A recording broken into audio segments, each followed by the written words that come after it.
Very young ఏజ్లో మెన్స్లో కూడా మనం డ్రాస్టిక్గా స్పర్మ్ కౌంట్ తగ్గిపోవడం కానీ, మొటిలిటీలో ప్రాబ్లమ్స్లో కానీ అండ్ వాటి క్వాలిటీలో కూడా ప్రాబ్లమ్స్ వస్తున్నాయి. సో దానికి ఏమైనా ట్రీట్మెంట్ ఆప్షన్స్ ఉంటాయా మ్యామ్? వాళ్ళు ఎలాంటి జాగ్రత్తలు తీసుకోవాలి పాజిటివ్ రావాలి అంటే? యా, సో మెన్లో కూడా చాలా చిన్న ఏజ్లోనే ఒక్కొక్కసారి జీరో స్పర్మ్ కౌంట్ కూడా చూస్తూ ఉంటాము.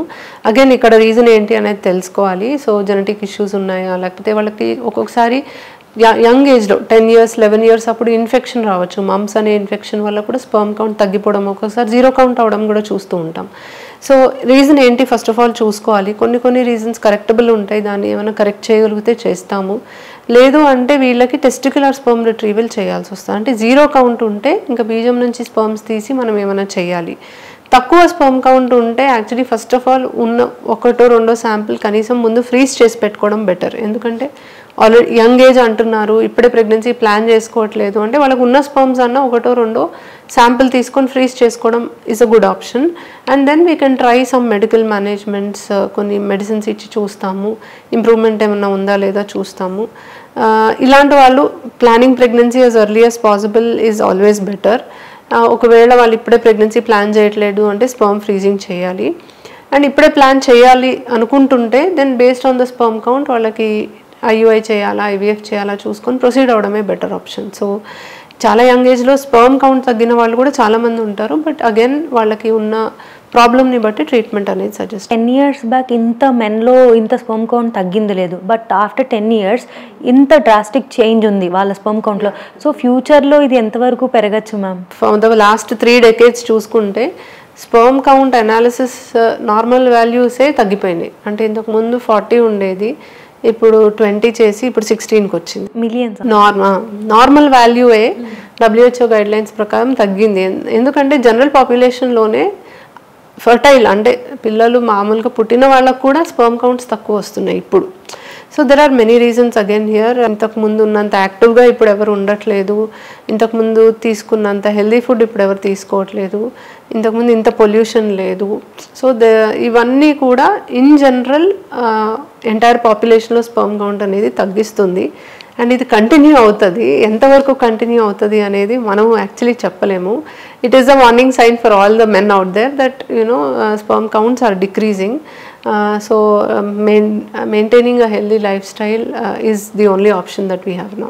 Scrotal problems and testicular problems and akka tubal blocks valla kuda sperms lo mana problems వచ్చే chances ఉంటాయా ma'am? Yeah, definitely. So scrotum లో అంటే చూస్తే మన టెస్టికల్ స్క్రోటమ్ లోనే ఉంటుంది.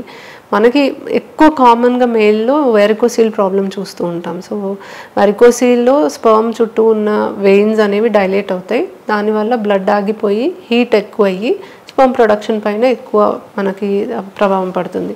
So varicocele is the most common cause for male infertility even today.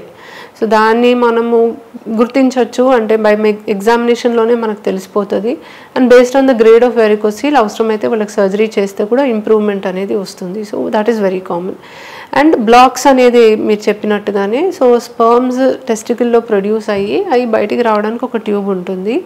అది black అవ్వడానికి దెర్ ఆర్ మెనీ రీజన్స్. అంటే ఏమైనా చిన్న చిన్న సిస్ట్లు ఫామ్ అయ్యి బ్లాక్ అవ్వచ్చు, ఇన్ఫెక్షన్స్ వల్ల బ్లాక్ అవ్వచ్చు. దాన్ని post testicular cause of less sperm count or zero sperm count అని అంటాము. సో కొన్ని కరెక్టబుల్ ఉంటాయి, చిన్న సిస్ట్లు అలాంటివి ఏమన్నా ఉంటే మనం యూరాలజిస్ట్ సర్జరీ చేసేసి దాన్ని కరెక్ట్ చేయగలరు. బట్ ఇన్ఫెక్షన్స్ ఇలాంటివి అయితే మనం వీ కెనాట్ క్యూర్ అనమాట. సో అప్పుడు మనము టెస్టికల్లో అయితే స్పర్మ్స్ ప్రొడ్యూస్ అవుతున్నాయి కాబట్టి అక్కడ నుంచి స్పర్మ్స్ మనం తీసి IVF చేసుకోవడానికి అవకాశం ఉంటుంది.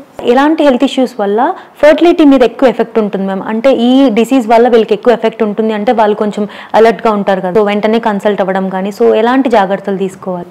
Any systemic disease will have an effect. But కామన్గా చూడాలి అంటే ఇప్పుడు హార్మోన్ రిలేటెడ్ ఎండోక్రైన్ ప్రాబ్లమ్స్ అంటాం. సో థైరాయిడ్ ప్రాబ్లం ఉన్నా, ప్రొలాక్టిన్ అనే హార్మోన్ అబ్నార్మల్ ఉన్నా, sugar, diabetes very common, diabetes ఉన్నా, హైపర్ టెన్షన్ ఉన్నా, any systemic disease will have an effect. But more commonly thyroid disorders and diabetes మనము male and female ఇన్ఫర్టిలిటీకి definitely అవి reasons అనేవి చూస్తున్నాం. So బాడీలో అన్ని హార్మోన్స్ నార్మల్గా ఉంటేనే ఈ సిస్టమ్ కూడా పనిచేస్తుంది. It is the same for any system. ఒక సిస్టమ్ సరిగ్గా లేదు అంటే ఆటోమేటిక్లీ దాని ఎఫెక్ట్ ఇంకో సిస్టమ్ మీద పడుతుంది. షుగర్ వల్ల బోత్ మేల్స్ అండ్ ఫీమేల్స్లో మనకు ఎఫెక్ట్ ఉంటుంది. అండ్ థైరాయిడ్ ప్రాబ్లమ్స్ వల్ల కూడా బోత్ మేల్ అండ్ ఫీమేల్ బాగా ఎఫెక్ట్ అవుతారు. ఇవి కాకుండా కూడా వేరే other systemic reasons or diseases ఉంటాయి ఫర్టిలిటీని ఎఫెక్ట్ చేసేవి, బట్ మెయిన్లీ ఇవి రెండు అనమాట.